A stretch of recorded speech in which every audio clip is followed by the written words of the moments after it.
प्यारे बच्चों, कैसे हो आप सब? सभी स्वस्थ हो, अच्छे हो? अच्छी बात है, सभी अच्छे हो तो और अच्छे से पढ़ाई कर रहे हो। मैं आशा करती हूँ कि आप सभी अपने घर पर स्वस्थ होंगे और नियमित रूप से अपना अध्ययन कर रहे होंगे।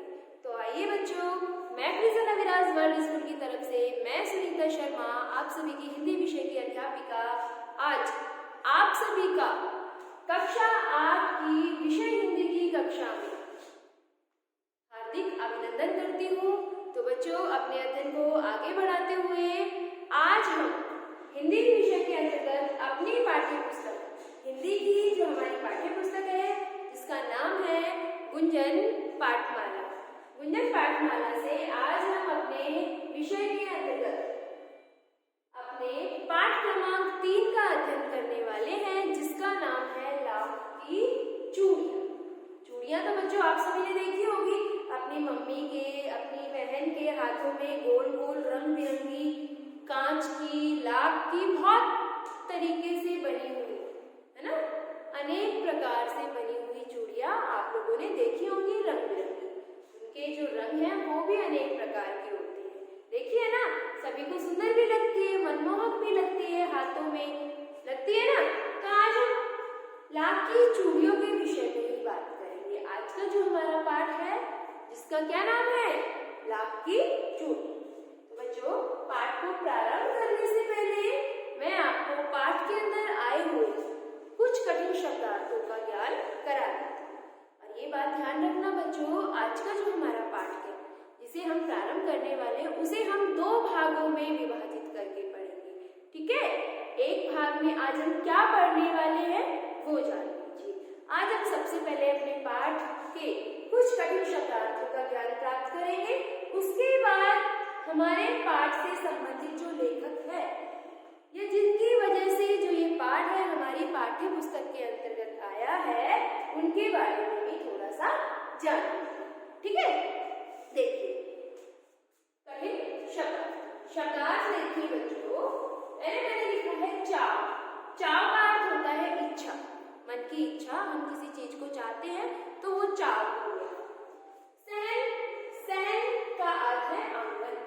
ठीक है, सलाख, सलाख का अर्थ होता है धातु की छड़। धातु की छड़ चूड़ियां बनाने के काम आती है। वैसे धातु की जो छड़ें हैं वो बहुत सारे कामों में प्रयोग की जाती है, लेकिन यहाँ पर धातु की छड़ का प्रयोग चूड़ी बनाने के लिए हुआ है, चूड़ी बनाने के काम में आई है। मनिहार, मनिहार होता है चूड़ी बनाने वाला व्यक्ति। आप सभी देखते होंगे कि ज्यादातर जो लोग चूड़ियां बेचते हैं वो अधिकतर मनिहार ही होते हैं। वो स्वयं चूड़ियां बनाते हैं और फिर अपनी बनाई हुई चूड़ियों को बेचते हैं, उनकी बिक्री करते हैं। ठीक है, तो वह व्यक्ति जो चूड़ियां बनाता है उसे मनिहार कहते हैं। नाजुक, नाजुक का अर्थ होता है कोमल, मुलायम, खातिर, आदर, सत्कार। बहुधा, अक्सर, पैतृक, पैतृक का अर्थ होता है पुश्तैनी या पिता से प्राप्त, हमारे पूर्वजों से प्राप्त।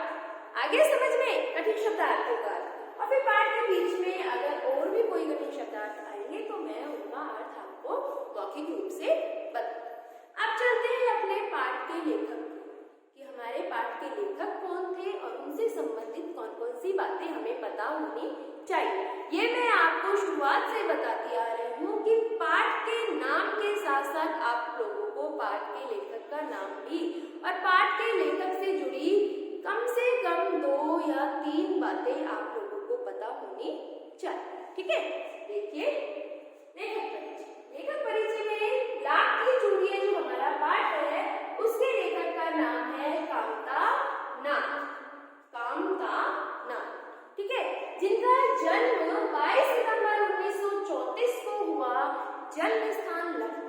तो हम ये भी कह सकते हैं जब हम लिखते हैं लेखक परिचय को कि श्री कामता नाथ का जन्म 22 सितंबर 1934 को लखनऊ में हुआ।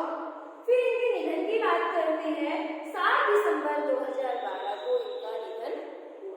तो बेटा ये छोटी छोटी या मोटी मोटी बातें हमें लेखक से संबंधित पता होनी चाहिए। ठीक है, आगे अब चलते हैं हमारे पाठ की ओर। तो बेटा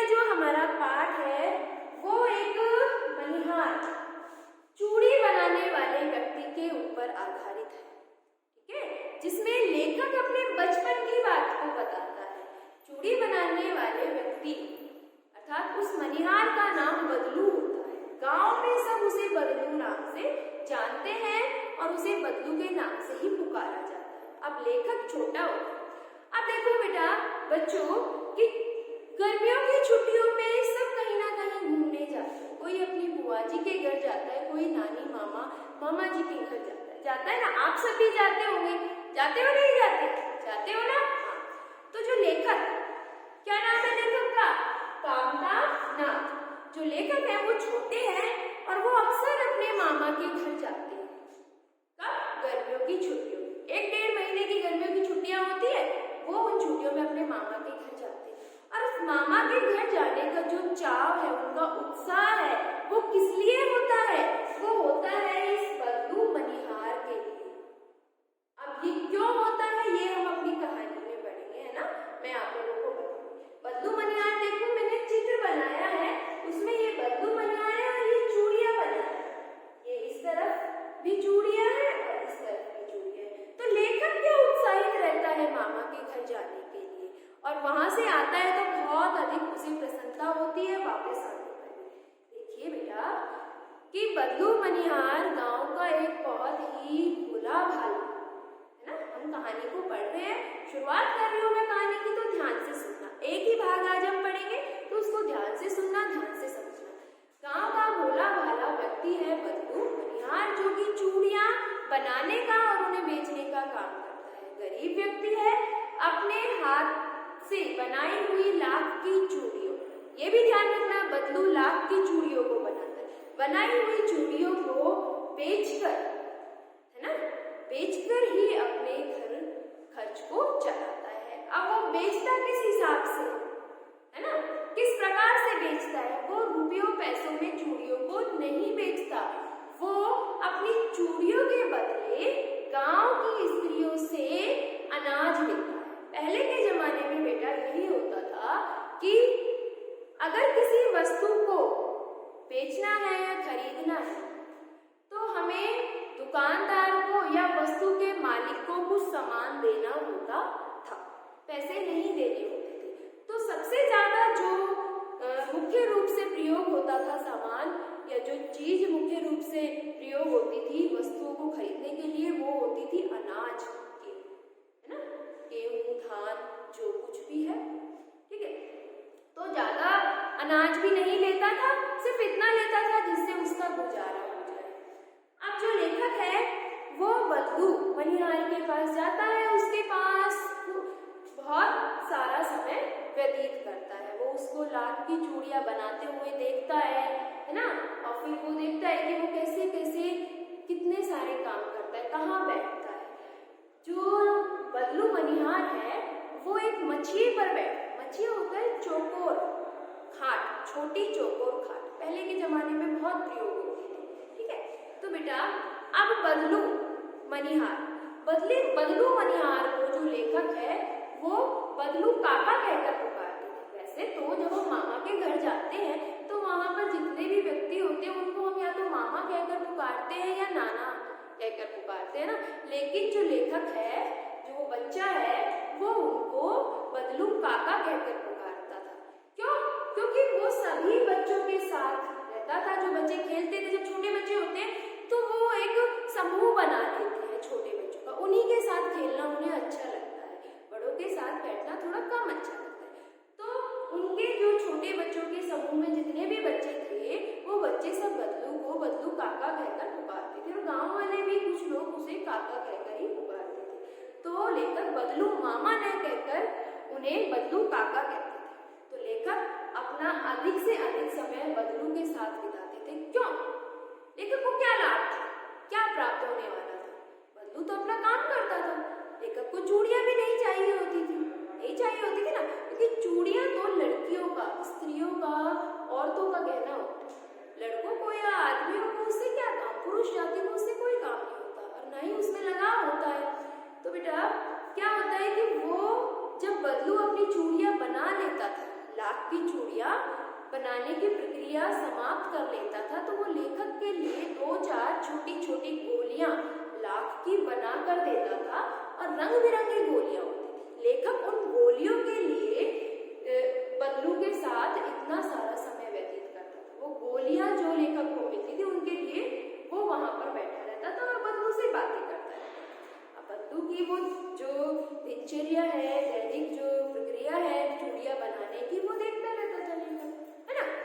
तो बेटा बदलू क्या करता था, मछली पर बैठ छोटी खाट पर बैठकर लाख को भट्टी में जलाता, तपाता और फिर उसको एक लकड़ी के छोटे से तख्ते के ऊपर फैलाता, फिर उसकी पतली पतली लंबी लंबी छड़ से उसको पतला करता, है ना, गोल गोल करके उसको पतला करता और फिर उसको चूड़ियों का आकार दे देता। उसके पास बेटा एक ऐसा यंत्र भी था लकड़ी का जिससे उस चूड़ियों को वो गोल जो आकार है वो दे देता। ठीक है, बेलन नुमा एक लकड़ी होती थी उसके पास, मुंगेरिया जिसे कहते हैं, है ना। तो उससे उन चूड़ियों को गोल आकार, आप देखते हो ना गोल गोल होती है चूड़ियां, तो वो उस बेलन नुमा मुंगेरिया से अपनी चूड़ियों को आकार देता था। गांव की सभी स्त्रियां बदलू की बनी हुई चूड़ियां पहनती थी, जिससे बदलू का घर खर्च भी चलता था, अच्छे से गुजारा हो जाता था। जब कभी कभार बदलू किसी गांव की स्त्री को कांच की चूड़ी पहने हुए देखता था। ये भी बात ध्यान रखना, आपको एक बात बता देती हूँ मैं कि बदलू को कांच की चूड़ियों से बिल्कुल ना, मतलब वो कांच की चूड़ियों को बिल्कुल पसंद नहीं करता था कि इस औरत ने कांच की चूड़ी क्यों पहनी है। वो अपने गुस्से को पी जाता था या सहन कर लेता था, लेकिन कभी कभार जब उसका गुस्सा आपे से बाहर हो जाता था तो वो स्त्रियों को दो चार बातें भी खरी खोटी भी सुना देता था, क्योंकि उसे ये लगता था कि अगर कांच की चूड़ियों का प्रचलन ज़्यादा से ज़्यादा हो गया, ज़्यादा से ज़्यादा इनका प्रयोग होने लगा, तो उसका जो काम धंधा है, रोजगार है, वो रुक जाएगा, ठप हो जाएगा, है ना। लेकिन उस समय आधुनिकतावश या शहरीकरण के कारण कांच की चूड़ियों का इतना प्रसार हो गया, इतना फैलाव हो गया कि जो स्त्रियां हैं उनका लगाव उनकी तरफ हो गया। देखते हैं ना कि कुछ एक स्त्रियां पहनती है, उनको देखकर फिर अन्य स्त्रियां भी उसी ओर चली जाती है। उसी ओर मतलब जाने का अर्थ है कि उनके जैसे ही चूड़ियों को प्रयोग कर लेती है, उसी रंग ढंग में रंग जाती है। ये वाली बात है।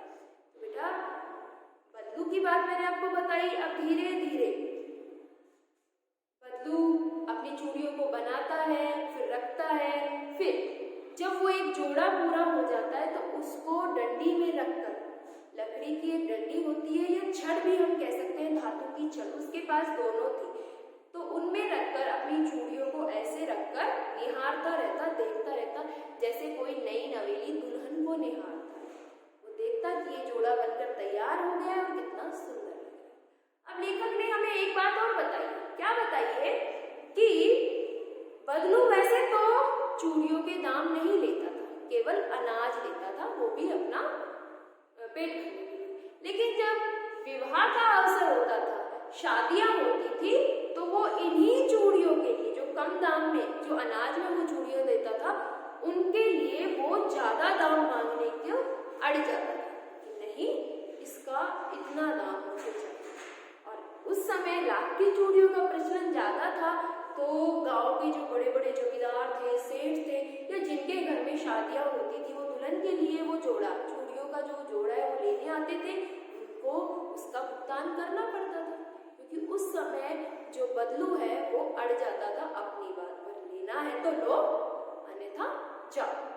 तो उस समय क्या होता था, बदलू की जो पत्नी है उसको बहुत सारे कपड़े मिलते थे, अनाज भी मिलता था, बदलू को पगड़ी भी मिलती थी, और इसके अलावा उन्हें कुछ धन भी प्राप्त होता था। मतलब शादियों का जब अवसर शुरू होता था, शादियां जब होती थी, तो बदलू उस समय बहुत सारा जो सामान है, संपदा है, वो इकट्ठा कर लेता था, जिसे वो पूरे साल भर प्रयोग करता था, काम में लेता था, है ना। यहाँ तक समझ में आया। अब लेखक है जो उससे बात भी करता है, उससे सारी बातें पूछता है, उसकी गतिविधियां भी देखता है, क्या कर रहा है सुबह से शाम तक, एक पेड़ के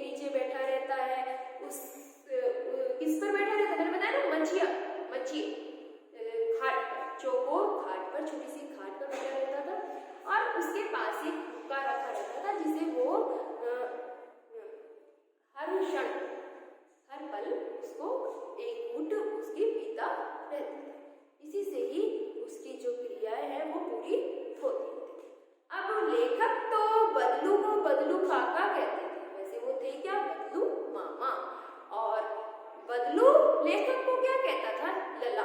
क्या कहता था? लला। ये भी बात ध्यान रखना। ये पाठ के अंदर से प्रश्न आते हैं। जब हम पाठ को पढ़ते हैं या कहानी को पढ़ते हैं तो उसके अंदर से प्रश्न आते हैं जो याद होना परम आवश्यक है। बेटा यहाँ तक समझ में आया आप सभी को कि कैसे कैसे बदलू ने क्या किया, चूड़ियां बनाई, कैसे बनाता था, लेखक क्या करता था। अब लेखक, मेरी बात सुनो आप, कि लेखक का गर्मियों की छुट्टियों में अपने मामा के घर जाना और वो जो उत्साह का संचार लेखक के मन में होता था, उसका क्या कारण था? क्या कारण यही था कि वो बदलू के पास जाता और बदलू के द्वारा बनाई गई लाख की गोलियां लेता और उन्हें एकत्रित करता और वापस आता जब अपने मामा के घर से तो उसके पास बहुत सारी लाख की गोलियां हो जाती, रंग बिरंगी, चमकीली, सुंदर, जो कि अन्य बच्चों के पास नहीं थी। तो बेटा आज हमने इतना सारा जाना बदलू के विषय में और किसके विषय में? लेखक के विषय में, है ना। बदलू एक गरीब, भोला भाला, चूड़ी बनाने वाला व्यक्ति था। एक छोटे से घर में वो रहता था, ऊंचाई पर उसका घर था, जहाँ पर बैठकर, आंगन में बैठकर वो अपना सारा काम करता। बेटा आज की जो कहानी है वो यहीं तक, आज का जो हमारा भाग एक, भाग प्रथम जो है वो यहीं पर हम समाप्त करेंगे। अगली कक्षा में जब हम अपना इसी पाठ से संबंधित भाग 2 प्रारंभ करेंगे तो हम यहीं से ही उसे प्रारंभ करेंगे। तो आज आपके लिए जो गृह कार्य है वो यही है कि आप अपने इस पाठ को पढ़ें, अच्छे से पढ़ें और उसके अंदर से जो प्रश्न बनते हैं उनके उत्तरों को खोजें कि इस प्रश्न का उत्तर क्या हो सकता है, ये कैसे हो सकता है, लेखक कौन था, क्या नाम था, बदलू कौन था, क्या करता था, क्या बनाता था, ये सब। ठीक है बच्चों, और इससे संबंधित जो अभ्यास कार्य है वो हम आपको भेज देंगे, उसको भी अच्छे से करना। अच्छे से अपनी अभ्यास पुस्तिका अर्थात नोटबुक को अच्छे से बनाना, अच्छी प्रकार से सही ढंग से उसमें काम करना। मैंने आप लोगों को बता दिया था, तरीका बता दिया था, पूरा प्रारूप बना के बता दिया था कि आपको अपनी अभ्यास पुस्तिका के अंदर कैसे काम करना है। उसी को आप लोग प्रयोग करना, उसी जो प्रारूप को, ठीक है, उससे आपका काम भी अच्छा लगेगा। ठीक है बच्चों, अच्छा लिखित कार्य करना, लेखन कार्य बहुत अच्छा होना चाहिए जिससे आपको भी याद करने में कोई कठिनाई न हो। ठीक है बच्चों, आज की कक्षा हमारी यही समाप्त होती है। मिलते हैं अपनी अगली कक्षा में। धन्यवाद।